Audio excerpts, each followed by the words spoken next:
ನಮಸ್ಕಾರ ಅಧ್ಯಕ್ಷರೇ. ನಮಸ್ಕಾರ ನಮಸ್ಕಾರ. ಏನಿವತ್ತು ಊರಿನ ನಾಲ್ಕರೆಲ್ಲ ಒಟ್ಟೊಟ್ಟಿಗೆ ಬಂದ್ಬಿಟ್ಟಿದ್ದೀರಾ? ನೀನ್ ತಿಥಿ ಮಾಡುವ ಅಂತ ಬಂದಿದ್ದು. ಏನಂದೆ? ಏನಿಲ್ಲ ಅಧ್ಯಕ್ಷರೇ, ನಿಮ್ಗೆ ತಿಳಿಸುವ ಅಂತ ಬಂದಿದ್ದು. ಹಾ ಏನ್ ತಿಳಿಸ್ಬೇಕಿತ್ತು?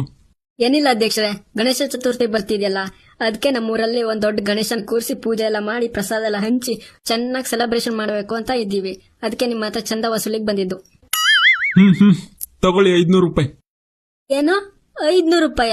ಏನ್ ಅಧ್ಯಕ್ಷರೇ, ನೀವು ನಮ್ ಊರಿನ ಅಧ್ಯಕ್ಷರಾಗಿ 500 ರೂಪಾಯಿ ಕೊಡ್ತೀರಾ? ಸರಿ ತಗೊಳ್ಳಿ, 1000 ರೂಪಾಯಿ ಇದೆ. ಲೋತಿಮ್ಮ, ಅಧ್ಯಕ್ಷರಿದ್ದು ದೊಡ್ಡ ಬ್ಯಾನರ್ ಹಾಕ್ಬೇಕು ಅಂತಿದ್ವಲ್ಲ? ಆ ಮಗ, ಹಾಕ್ಬೇಕು ಅಂತ ಆರ್ಡರ್ ಕೊಟ್ಟಿದ್ದೀನಿ, ಹೇಳಿದ್ದೀನಿ ನಾನು. ಅದು ಬಿಡು, ಹೇಳ್ಬಿಟ್ಟಾಯ್ತಾ? ಇರ್ಲಿ, ಫೋನ್ ಮಾಡಿ ಕ್ಯಾನ್ಸಲ್ ಮಾಡ್ಬಿಡು. ಅದೇನಂದ್ರೆ ಕಾಸು ಕಡಿಮೆ ಆಗ್ತಿದೆಯಲ್ಲ, ಸುಮ್ನೆ ಆಗಲ್ಲ ಹಾಕ್ಲಿಕ್ಕೆ. ಹಂಗೆ ನಮ್ ಚಿರು ಅಣ್ಣ 10,000 ಕೊಟ್ಟಿದ್ನಲ್ಲ, ಒಂದೊಂದ್ ದೊಡ್ಡ ಬ್ಯಾನರ್ ಮಾಡ್ಲಿಕ್ಕೆ ಹೇಳ್ಬಿಡು. ಎಂಟ್ರೆನ್ಸ್ ಎಲ್ಲ ಹಾಕ್ಬಿಡೋಣ. ಮುಂದಿನ ಸಲ ಎಲೆಕ್ಷನ್ಗೂ ನಿಲ್ತಿದ್ದಾನೆ, ಒಳ್ಳೆ ಪ್ರಚಾರ ಆದಂಗೂ ಆಗುತ್ತೆ. ಸರಿ ಮಗ, ಈಗ್ಲೇ ಫೋನ್ ಮಾಡ್ತೀನಿ. ನೀವೇನ್ರೋ ದುಡ್ಡು ಕಡಿಮೆ ಆಗ್ತಿದೆ ಅಂತ ಹೇಳ್ತಿದ್ದೀರಾ?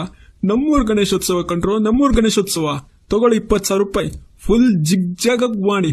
ಹಂಗೆ ಎಂಟ್ರೆನ್ಸ್ ಅಲ್ಲಿ ನಂದೊಂದು ದೊಡ್ಡ ಬ್ಯಾನರ್ ಹಾಕೋದ್ ಮರಿಬೇಡಿ, ಓಕೆನಾ? ಸರಿನಾ? ಹಾ ಅಧ್ಯಕ್ಷರೇ, ನಿಮ್ ಬ್ಯಾನರ್ ತಪ್ಪದ ಹಾಕ್ತೇವೆ. ನಿಮ್ ಬ್ಯಾನರ್ ಹಾಕದೇ ಇರೋಕಾಗುತ್ತಾ? ಡಬ್ಬಾ ನನ್ ಮಗ ಬರ್ಲಿಲ್ವಾ ದಾರಿಗೆ? ನಮ್ಗೆ ನಾಲಾಯಕ್ ಅಂತಾನೆ ಡಬ್ಬಾ ನನ್ ಮಗ.